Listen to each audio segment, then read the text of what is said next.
കൂടുതൽ വാർത്തകളും വീഡിയോകളും കാണാൻ ഈ ചാനൽ സബ്സ്ക്രൈബ് ചെയ്യുക. കൂടെ ബെൽ ബട്ടൺ അമർത്തുക. Please subscribe our channel. നമസ്കാരം. എല്ലാ മാന്യ പ്രേക്ഷകർക്കും എൻ്റെ വിനീതമായ നമസ്കാരം. ഇന്നത്തെ ഈ എപ്പിസോഡിലേക്ക് നമ്മൾ പറയാൻ ഉദ്ദേശിക്കുന്ന വിഷയം, ഒരു നക്ഷത്രം തന്നെ അധികം പേര് വീട്ടിലുണ്ടെങ്കിൽ എന്ത് നമുക്ക് ചെയ്യാൻ പറ്റും, ഒരു നക്ഷത്രം തന്നെ അധികം പേര് വീട്ടിലുണ്ടായാൽ എന്താണ് നമുക്ക് ചെയ്യാൻ പറ്റുക എന്നുള്ളതാണ് നമ്മളിപ്പോൾ പറയുന്നത്. അതിന് ചില വീടുകളിൽ 2 എണ്ണം കാണും, ചില വീടുകളിൽ 3 നക്ഷത്രങ്ങൾ കാണും. പക്ഷെ 3 നക്ഷത്രങ്ങൾ ഒരു ഭവനത്തിലുണ്ടായാൽ ഐശ്വര്യവും സമ്പൽ സമൃദ്ധിയൊക്കെ ഉണ്ടാകാനുള്ള സാധ്യതാവസ്ഥ വളരെ കൂടുതലാണ്. ഈശ്വരാധീനം ഉണ്ടാകാനുള്ള സാധ്യത വളരെ കൂടുതലാണ്.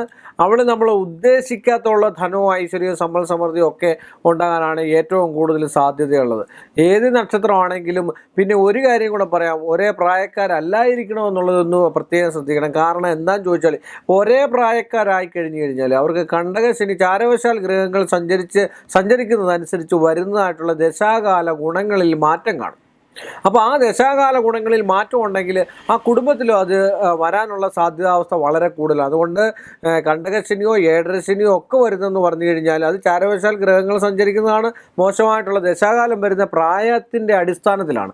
അപ്പോൾ ഒരേ പ്രായമായി കഴിഞ്ഞാൽ അവർക്ക് ദോഷവും ദുരിതവും ഉണ്ടാകാനുള്ള സാധ്യത ഉണ്ട്. 2 നക്ഷത്രങ്ങളാണെങ്കിലും നമ്മൾ സൂക്ഷിക്കണം. 2 നക്ഷത്രങ്ങളാണെങ്കിൽ അവിടെ ദോഷങ്ങളും ദുരിതങ്ങളും ചെറിയ ചെറിയ തോതിൽ ഉണ്ടാകാനുള്ള സാധ്യതാവസ്ഥയൊക്കെ കാണുന്നുണ്ട്. അതുകൊണ്ട് അവരവരുടെ ആ ആളിൻ്റെ നക്ഷത്രത്തിലെ ഭാഗവത പാരായണം ഗൃഹത്തിൽ വെച്ച് നടത്തുന്നത് ഏറ്റവും ഉത്തമമായിരിക്കും.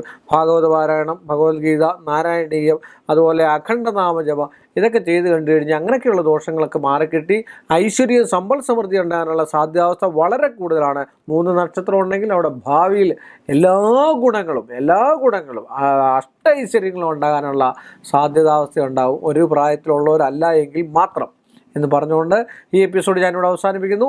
വീണ്ടും കാണുന്നത് വരെ നിങ്ങൾക്കേവർക്കും എൻ്റെ വിനീതമായ നമസ്കാരം. കൂടുതൽ വാർത്തകളും വീഡിയോകളും കാണാൻ ഈ ചാനൽ സബ്സ്ക്രൈബ് ചെയ്യുക.